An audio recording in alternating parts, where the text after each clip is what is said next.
All right, welcome, ladies and gentlemen, to week 9 for my open Q&A. I do apologize, been a little late for today, and just kind of been one of those crazy Sundays. We're getting to the end of our quarter here.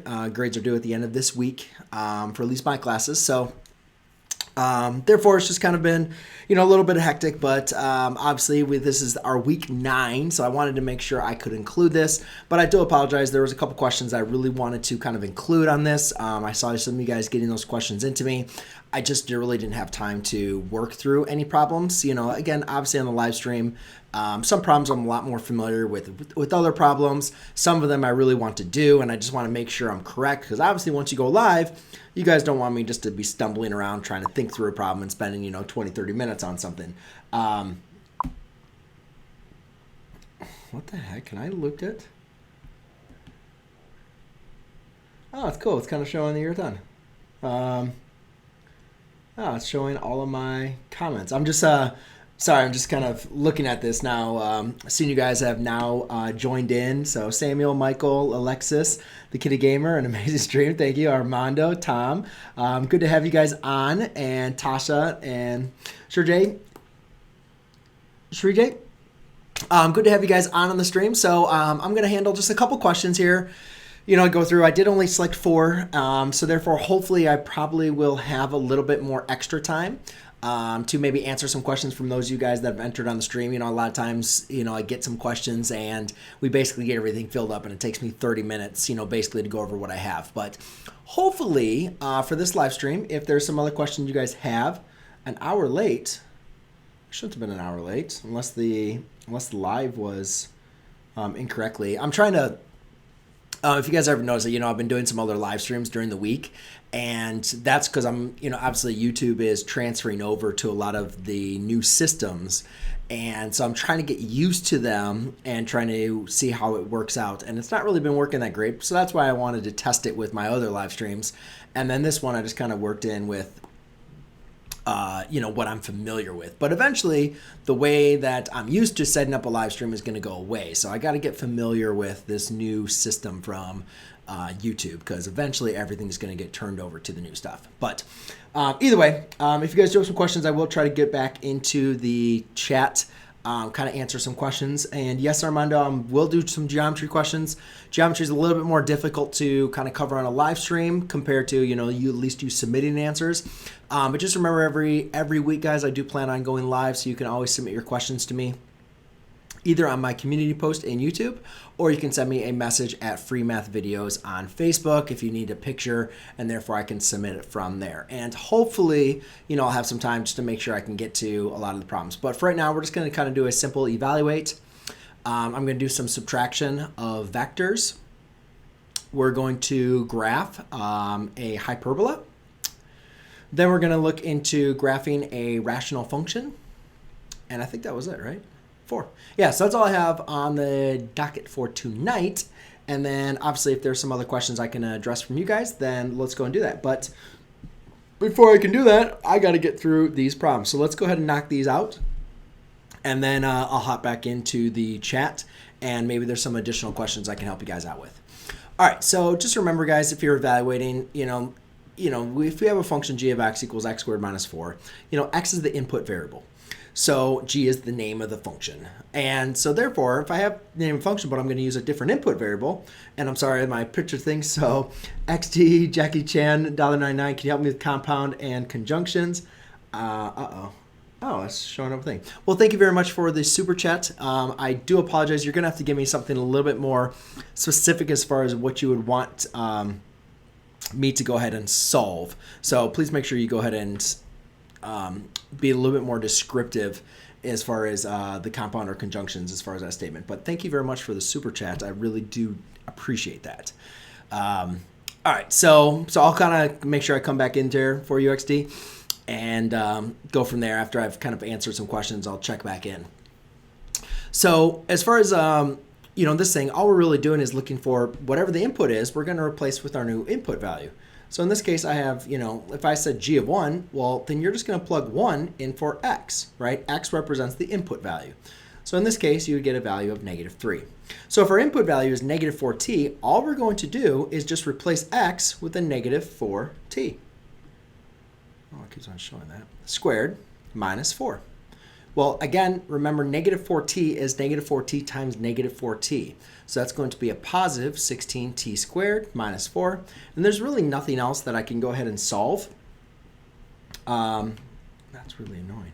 There's nothing else that I can really go ahead and simplify in from there. So that is going to be our equation with our input variable now as negative 4t. All right, so for the next one, the student asked me to kind of graph this, show the kind of tail to head kind of method.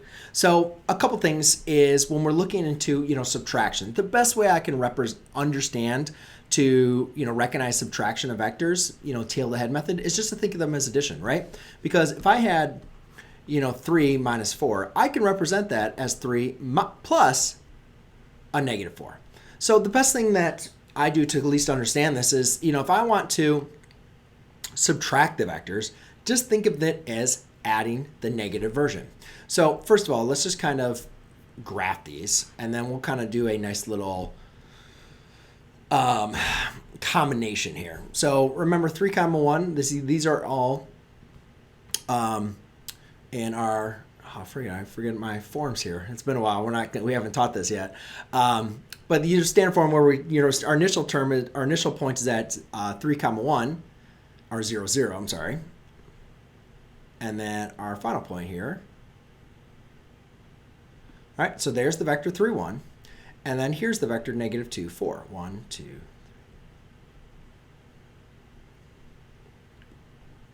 So we have an initial point and a terminal point. Okay, so the important thing here is if we're going to rewrite this as an addition problem, basically what we need to do is we need to distribute this negative, okay?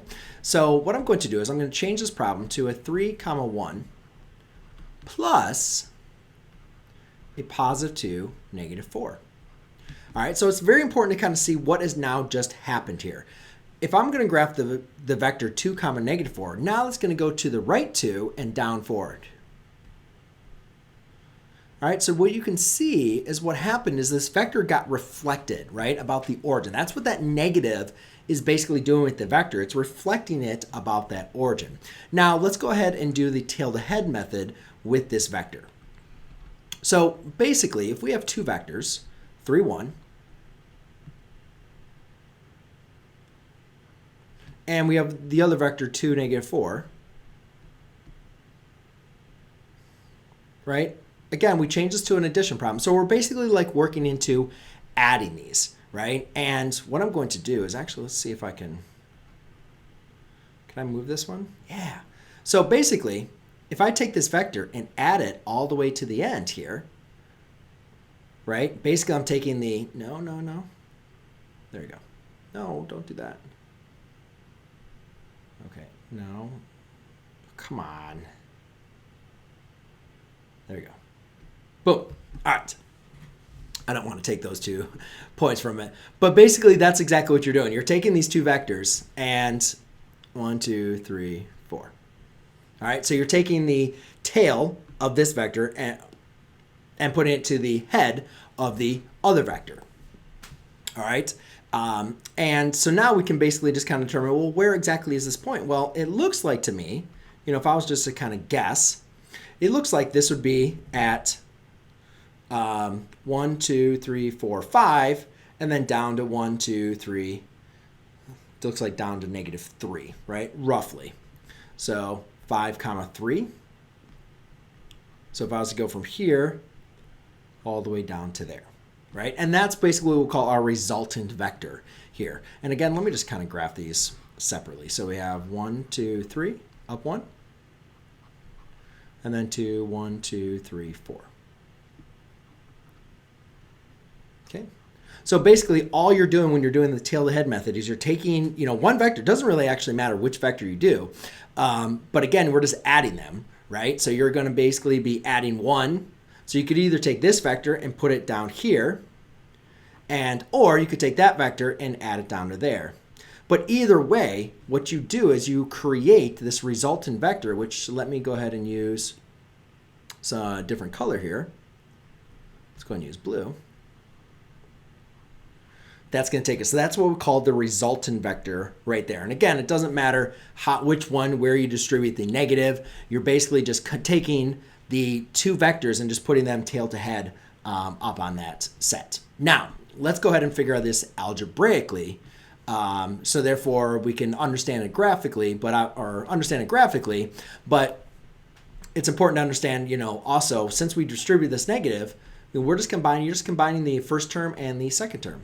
So therefore, we have 5, comma, negative 3, which is one that I kind of expected here. It looked like that's where that was going with that initial graph. So that is going to be what your resultant vector would be of the difference of those two vectors.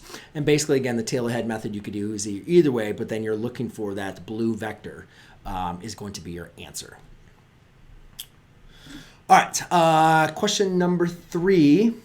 Mr. Clean. Let me see. I got you. I just wanted to check on you, XD. Wow, geez, everybody kind of came back over through there. XD, did you add in? With solving variables and in greater than or less than signs and solving them. I'm just trying to see if the super chat, trying to make sure I can help you out, XD, because I really do appreciate you putting in the extra thing, but I'm just not really understanding your question. Actually, if you want to send me a message on Facebook, free math videos, or just go ahead and, maybe try to resubmit your question. Just try to give me something specific that I can answer for to help you out, because I do appreciate the Snapchat, but or super chat. I just want to make sure I can help you out, because I'm not really understanding what you're coming up with. So let's go ahead and work into this one. So if we're just going to look ahead and graph. First thing we want to do is that we notice that this is in our general form. We want to kind of put it into the standard form. So we want to rearrange everything. And the first thing we're going to want to do is put the x's with the x's and put the y's with the y's. Oh, crap. I am assuming that was a 36y. Not sure if I wrote that down question wrong, but I'm assuming that's a 36y. And then let's put the 68 to the other side. Okay, so typically in general form, that's how you have the x squared, the y squared, x, y, and then 68. So I'm assuming that's the problem, and hopefully this problem works out. Now, the next thing is we understand from the standard form for a hyperbola, for an ellipse, for a parabola, that we have a binomial squared. So what that means is we need to create some perfect square trinomials. That means we need to complete the square. But we can't complete the square here when we have a coefficient for our quadratic terms. So the first step I'm going to do before I complete the square is factor out my coefficients. So this is minus 4y equals 68. Okay, now I can go ahead and complete the square. But remember, we have these coefficients here. So that's going to become very important. So when I complete the square here, I take my b divided by 2 and square it. That's a 2x plus 1. All right, but again, remember, it's either you add 1 and you subtract 1, or you add 1 to one side and then you subtract it to the other side. So let's go ahead and, I'll do that actually last. So let's complete the square here. This becomes y squared minus 4y. So if you take negative 4 divided by 2, which is negative 2, and square it, you're going to get a positive 4. Okay, so remember, we have whatever you do on one side, though, you have to do it on both sides, right? So we have the 68 here. If I add a 1, then I need to make sure I subtract a 1. But remember, you're not really adding a 1. You're adding a 1 that's being multiplied by 4. So I need to multiply that, negative 1 by 4. And then here, I'm adding a 4. But again, you're really not adding a 4. You're adding a 4 that's being multiplied by negative 9. So adding a 4 multiplied by a negative 9. Okay? All right, so we'll figure out what that's going to be. But now we can recognize that these are going to be our perfect square trinomials. X plus 1 squared minus 9 times y minus 2 squared equals, and let's see here, we got a negative 36. This is going to be a negative 4, so that's going to be, why is that not showing up? That would be, that works. I just want to try to get a better, or maybe it does. So that'd be a negative 36. That'd be a negative 40. So that equals a 28, but that's not going to be divisible. That's not what I want. I mean, it could be right. Most problems that we use are going to be a little bit nicer numbers. But maybe it's not nicer numbers, or I wrote down the problem wrong. Hopefully that's not the case. But either way, all right. So let's just roll with it. So I have 68. Oh, geez, yeah, well. So I have 68. That's going to be minus 4, and this would be minus a 36. So that's going to be a negative 40. So negative 40 plus 68 is going to be a positive 28. Now, again, for it to be a hyperbola here, we're going to want to rewrite this and divide everything by 28. Now, obviously, we could go ahead and simplify that a little bit. You can divide by 2 here, and the 9, there's really nothing else that's going. So I'm hoping that I'm not making a mistake. I don't know. If someone's catching in, they recognize my mistake, I would love and greatly appreciate you pointing me out in the positive direction, because I'll work with it with not nice numbers. That's fine. But, it's just not really as fun to be able to go from on there. So either way, crap. I hope I just didn't write down the problem wrong. That's my only problem. Because I'm not seeing any problem with my work that I did. Oh, I'm an idiot. I was doing add and subtract like I did in class. So if you add 1, then you have to add 1 over here.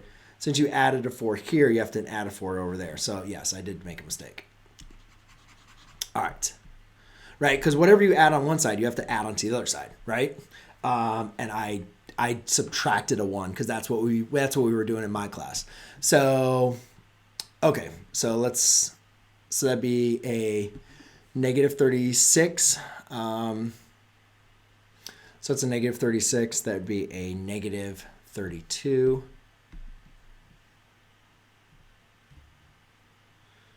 So that's going to be a 36. There we go. Positive 36. Okay, there we go. That makes a little more sense, because now if you look at the standard form of a hyperbola, it's equal to 1. So I need to divide by 36 on both sides.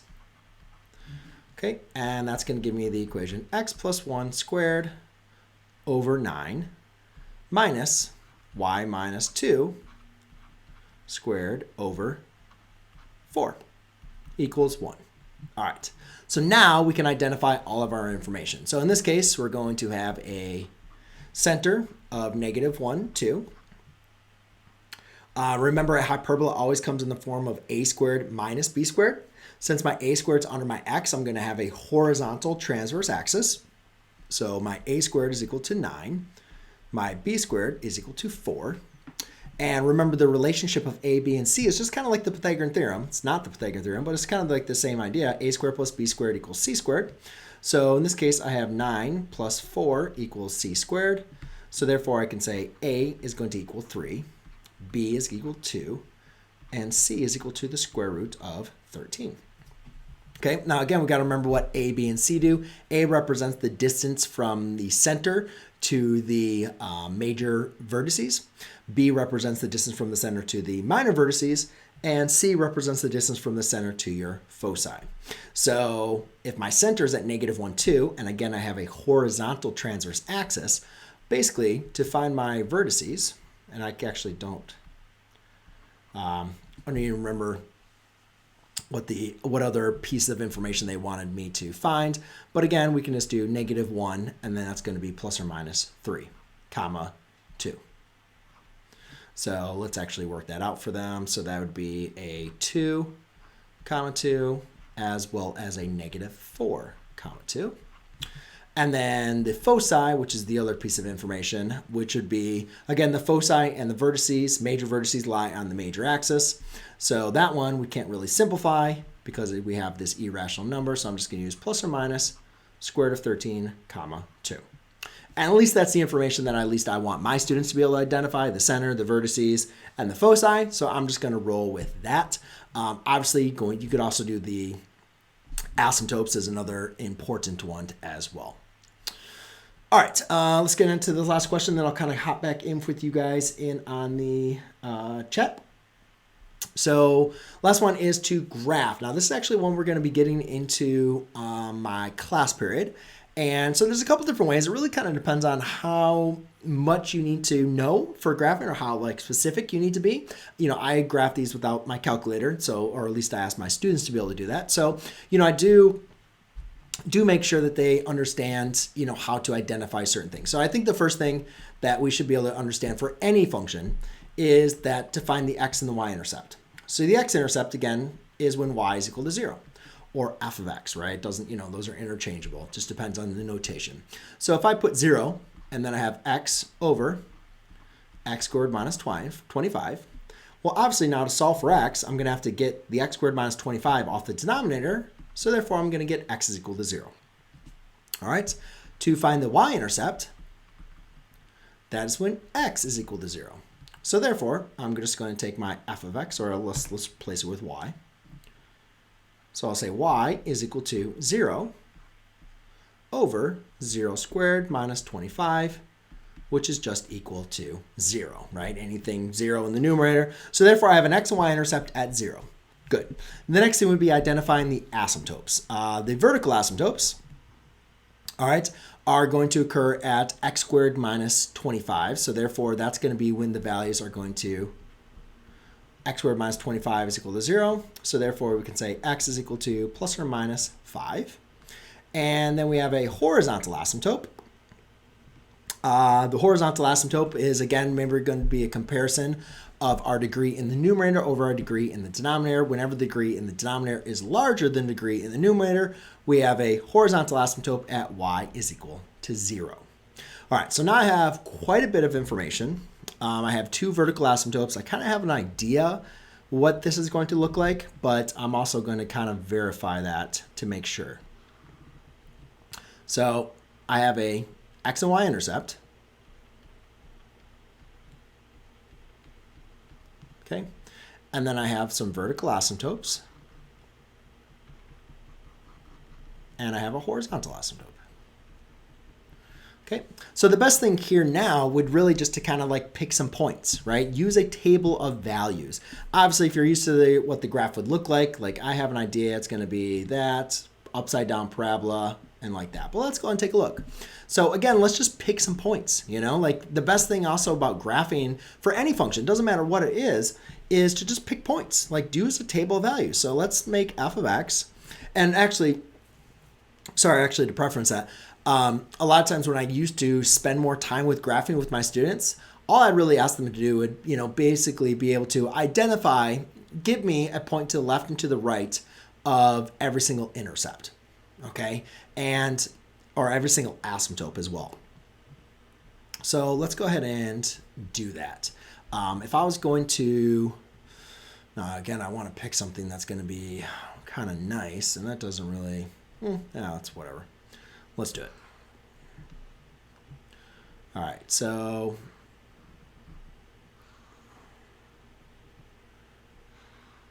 we have fx and then we have x. All right, so let's pick -6, there's 5. Let's do -4. Then let's do to the left and right of that, let's do +4, and let's do +6. Okay, so therefore I'm picking 2 points here and then 2 points there, and I think that should hopefully give us an idea of basically what's kind of going on. Because again, we have this asymptote here, and we have these two asymptotes. So at -6, that's going to be, -6, that's going to be 36, minus that's 11, so that's going to be a -6 over 11, okay? At -4, when I plug in a -4, that's going to give me a, so that'd be -4, so that's going to be a, so that'd be 16 minus 25, so that's going to be -9, so that's going to be a +4/9. If I was going to do +4, I bet that's going to be positive as well, which it's not. That's actually going to be a -4/9. And then if I did a +6, that's going to be a +6/11.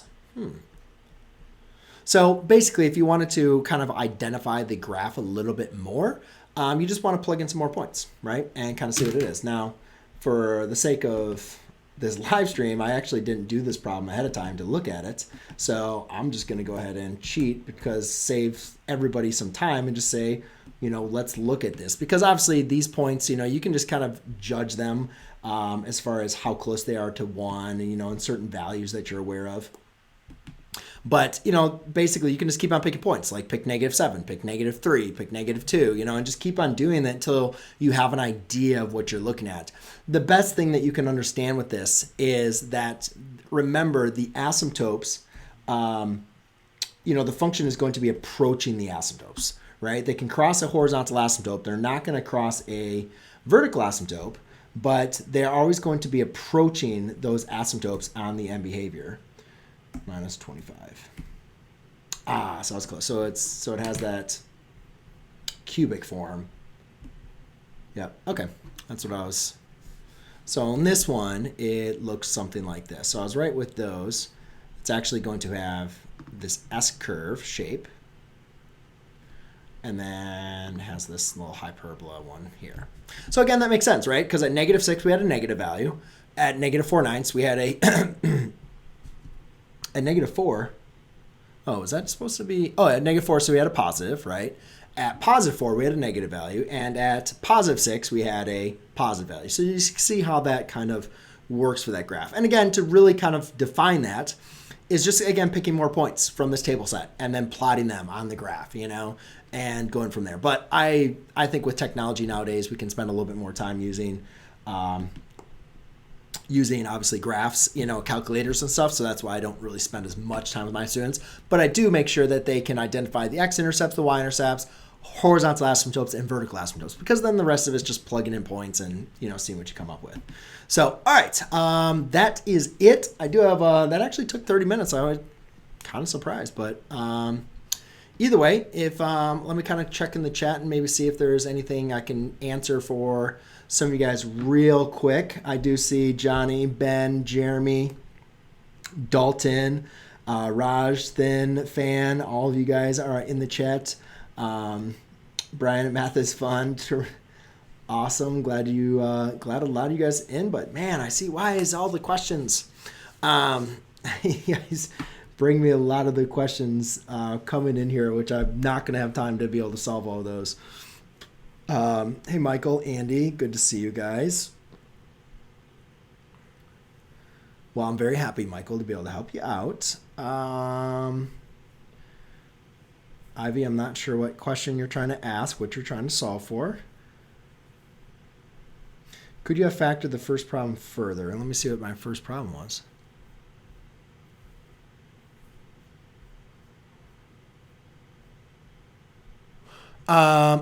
Well, yeah. I mean, you could have worked on that from a difference of 2 squares, right? You could have, I don't know what the question didn't ask me for that, but yeah, you could have factored that as 4t plus 2.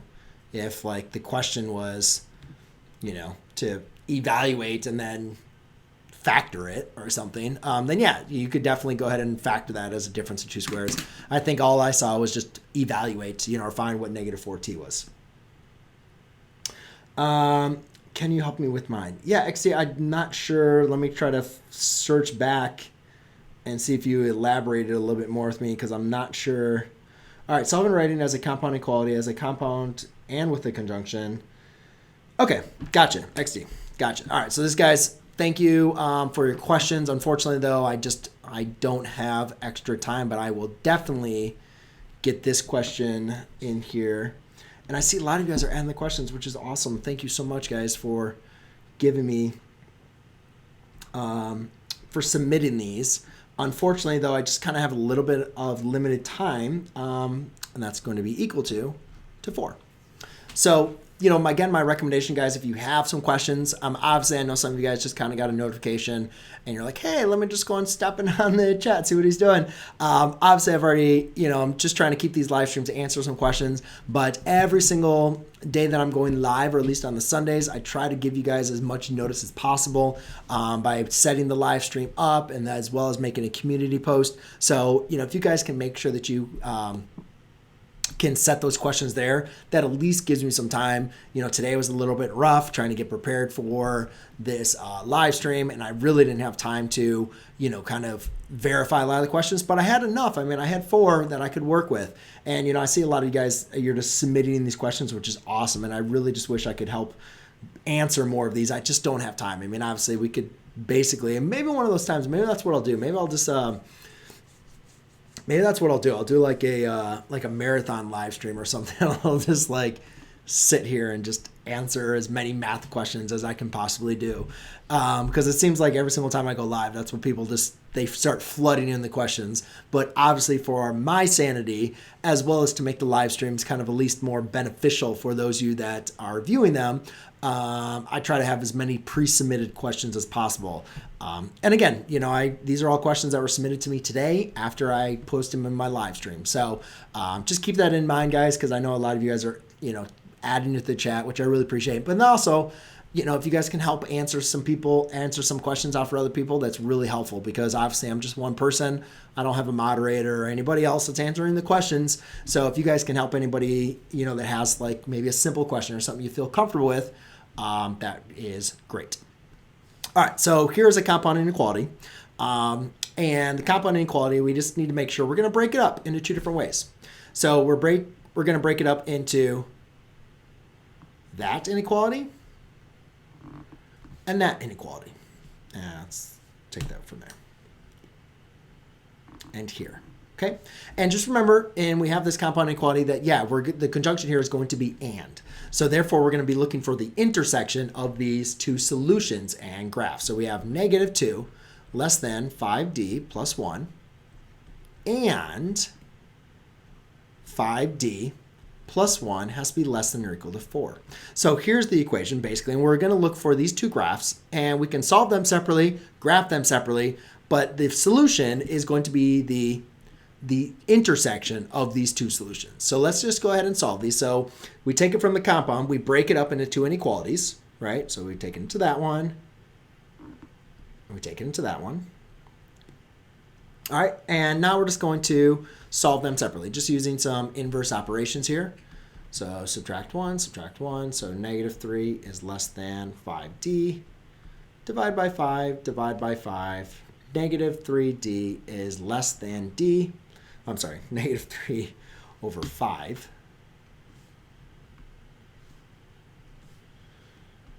Okay, and sometimes we can write that, if you wanted to switch around, it might be a little bit easier. D is going to be greater than a -3/5. Just make sure if you're going to flip it around like that, just make sure the inequality symbol follows along, right? But we see that D is greater than -3/5.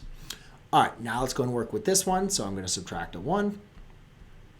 5D is less than or equal to +3. Divide by 5, divide by 5. D is less than or equal to 3/5. Okay, so 3/5, you don't really need to know the decimal equivalent, all right, for this, 0.6. You can just know that, it's going to be obviously a fraction less than 1.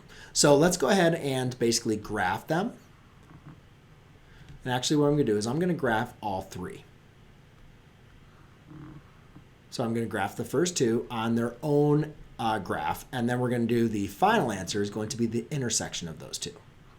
Okay, so the first one, D is greater than -3/5. When I'm graphing them, obviously in Algebra 1, I'm a little bit more specific, but in this one, at least when we get into pre-calc and stuff like that, I'll say, all right, I don't know, there's -1, -5 over 5, right? So -3/5, that's going to be an open circle. And all values greater than -3/5 is going to be everything going to the right, all right? And then for the next one, I need to graph D is less than or equal to 3/5. So let's just keep 0 here. And let's put a 1 here and then say, all right, 3/5 is right there. So that's going to be all values that are less than or equal to. So that's going to be a closed circle, and that's going to be everything going on to the left. So now basically you see all right, so the solution for the compound inequality is it's the intersection. What if you were to put these graphs on top of each other, when would they both be true? Okay, well, obviously at -3/5, this one's not true, that one is true, right? But that's going to be the farthest endpoint there, so we're going to use that as a -3/5. And then between -3/5 and +3/5, they're both always true. Even at +3/5, they're both true. So we're going to intersect them all the way to positive 3/5. So to solve your inequality, as well as to write the graph, it's going to be it's going to be values from negative 3/5, not including, to positive 3/5. All right. So hopefully that helped you out. And I'm in 7th grade and taking high school class. Yeah, very good. Good for you. Keep it up. All right. Well, guys, I'm kind of over as far as my questions. 10 minutes over anything, but happy to answer. I remember those. They were my favorite. I'm in pre-calc. Good for you, Blake. Paul, good to see you. Dogtay Factoring. I have a lot of recent types. Dogtay, I'm not sure if you look at my most common last couple uploads, look at my factor. I did a factoring worksheet on when A is not equal to 1 and A is equal to 1. So I'd recommend looking at those videos. They're within the last 2 weeks or 2 or 3 weeks. I have those videos. So check out my channel for that. I think that'll definitely help out your factoring. Well, good job, Arkin. Arkin75, very happy to be able to help you out. I did mine right. Oh, dang, I got calc. Good luck, Case. I need help. I really need help with mine. I'm so lost, honestly. Ivy, I'm not sure what your solve for the equation Z. Oh, that was a question, your thing. All right. Well, Ivy, all you need to do is subtract the 3 and then divide by 4. And so basically, remember, when you're solving for a variable, just use your inverse operations. So you'd subtract by 3. So even though you have this by plus 9, just subtract by 3. So that'd be by plus 6, and then divide by 4. And, don't get hung up on the fractions or how not nice that equation is going to look, but that's basically what you need to do. Andy, I'm not covering really in math class, just kind of answering questions from people. Johnny, partial fraction operation. I might be covering that. I'm not sure if I'm going to do it yet this year, but I was thinking about covering it this year for my class. So hopefully that helps. All right, guys, I am going to go ahead and head on out.